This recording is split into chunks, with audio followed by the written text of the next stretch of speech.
It is a big game tonight, Jackie. The Hurricanes looking to take a stranglehold on the series. The Rebels looking for their first win. Good afternoon and welcome to our annual Hurricanes feature, Lethbridge Hurricanes Winds of Change. Moose Jaw is the best team in the WHL right now. That's right, Jackie. We just arrived here in Brandon. The Hurricanes, meanwhile, drove out yesterday and arrived late last night. What has it been like to be a part of that turnaround? Because there were some really dark times, and it seems like since you and Jordy and Kiss came, that things have gotten better and continued to get better over the years. The first 1,000 fans through the door tonight will get one of these Dawn Cherry bobbleheads. There's also cherry chapstick and 4,000 player cards. The Hurricanes need just 1 point against the Medicine Hat Tigers either tonight or tomorrow night to clinch home ice advantage in the playoffs. They've spent the last 6 days focusing on the postseason, reviewing video, looking at their special teams, and breaking down the Rebels' top scorers. Well, Jackie, on paper, both teams seem to match up fairly well, actually. Both goaltenders have similar numbers coming out of their opening round series. As well, both squads have their top scores, but they are being backed up by strong, balanced offensive attacks. To be honest, I think we should be going home right now. I think Lethbridge should have swept us. Swift Current Broncos goaltender Stuart Skinner isn't happy with how his team is playing against the Lethbridge Hurricanes. After Swift's 1-goal wins in games 1 and 2, the Hurricanes returned home to the NMAC Center for back-to-back 5-1 blowouts. The last 2 games that we got at home, I think we got lucky. That's part of the game, though. That's part of hockey. Sometimes teams get lucky, and so I just thank God that we got those 2 wins in home, because otherwise we'd be going home right now. They definitely deserve to win these 2 games. They definitely deserve to win the last 2 games. So it's our job to figure it out, or we're going to go home. Skinner's comments are extra motivation for the Hurricanes, who continue to be confident in the postseason. It's kind of exciting for us. I think if they're kind of down on themselves like that already, I think that puts us in a pretty good spot, because, you know, when we went down 2-0, there's not a doubt in our mind that we could come back home and win both games, and that's kind of been the plan for us. And like I said, we stuck to our plan, and that's where we are now. It wasn't exactly a warm welcome for former Canes Skinner, Giorgio Estefan, and Tanner Nagel. The 3 were traded to the Broncos at deadline. Skinner was taunted, and Estefan booed every time he touched the puck. I think I would have expected a little bit more respect from the fans, especially after everything that me and Giorgio did for them. So it kind of shows you the type of respect they have for us and how fast things can change. And I'm fine with it, though. Like, I'm fine with it. I don't know how Giorgio and Nags is reacting to it, but I mean, I saw it coming a long ways ago. While their former teammates respect them as players, they aren't shying away from trying to get in their heads. Well, you know, that's what we're trying to do. We're trying to get their good players off their game, and you know what? They're all my friends, and you know, George, Stewie, Nags, they're my buddies, and they played here. But you know, when you step on the ice for playoffs, nobody's friends, and you know, you got to play to win, and you know, everything is left aside off the ice, and you know, hockey's hockey for a reason. This is the first time Swift Current has lost back-to-back games in the postseason. The Hurricanes know winning a 3rd straight against the Broncos, especially on the road, will be a tall order.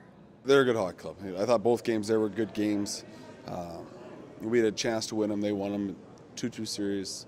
We got to go there and find a way to win a game. Kaella Carr, CTV News, Lethbridge. Passes, Bellerive, wrist shot, blocked again, loose puck, comes to Morrison, who scores!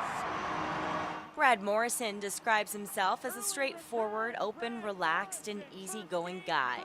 Yeah, I'm being positive. Try to be positive because you're wearing a mic. Okay.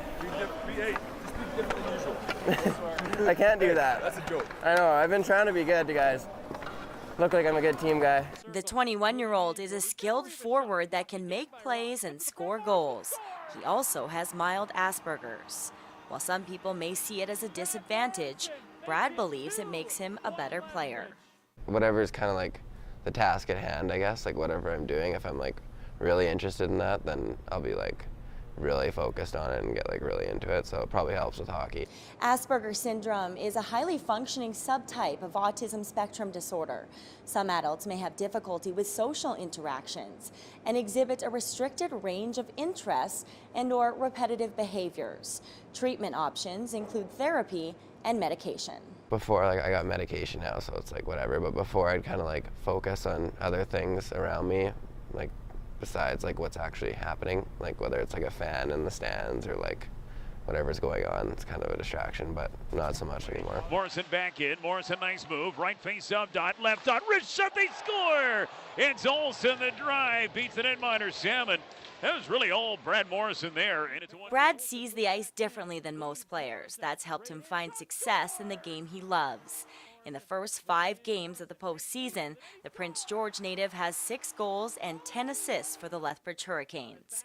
He was recently named the Canadian Hockey League Player of the Week. One of his greatest abilities, he can really slow it down, and he's great at knowing where guys should be and where guys are headed to, and he can lead the puck there for him. So he has a special mind in the hockey world as far as making plays and being able to set guys up. It's pretty special that he has the ability to see it the way that he does. Offensively, it's pretty creative, and he'll pull off things that nobody really think are possible. So it makes it a lot of fun to watch and to play with.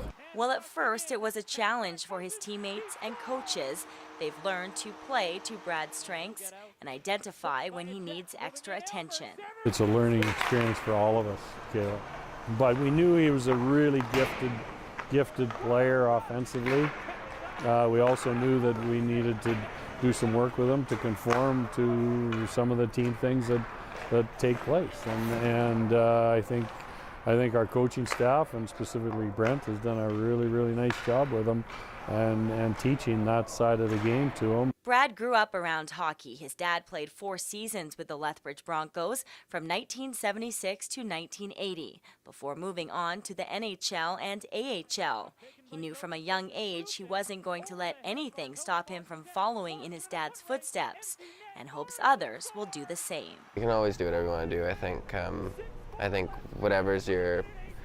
whatever somebody's diagnosed with, or whatever may be a problem in somebody's life, I think that you can always overcome it. And I guess just like myself is an example that if you kind of put your mind to it and you kind of just do what you're good at and take advantage of whatever your differences may be from other people, because everyone's different and everybody has their own problems, that you'll be good.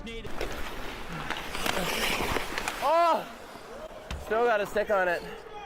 Nice save. Kaella Carr, CTV News, Lethbridge.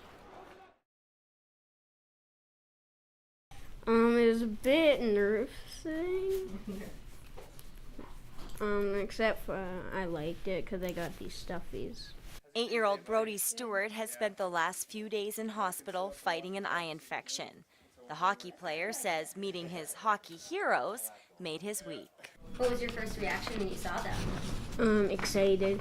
Brody is one of several children staying at the pediatric unit of the Chinook Regional Hospital who received a visit from the Hurricanes.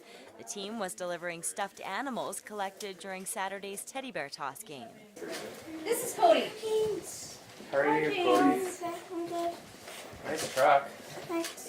Oh, it really means so much to have him come in. I mean, hospital is scary. You're hurt, you're sick, and you have to come here with a bunch of strangers doing strange and painful things to you. So to have the Hurricanes walk in and put a smile on the kids' faces, it makes them feel special. Shorthanded breakaway. Jake Elmer scores! Jake Elmer! And there go the Bears! Jake Elmer sent the fur flying Saturday night. Over 3,000 toques and teddy bears were collected. It was really special for me seeing those bears fly, and really a lot of emotion and a lot of excitement. And back of my head, you score that goal, and it's for a good cause. We get to come out here and see the smiles on the faces of the kids that we give the bears to. I mean, it's extremely humbling. Especially around the holidays, and I know some of the kids here have had some tough days today, and some of them just got out of surgeries, and we've all been there at some point, and it's nice to be able to brighten their day a little bit. The majority of the teddy bears collected on Teddy Bear Toss Night will stay at the Chinook Regional Hospital. They'll be distributed to children over the course of the next year.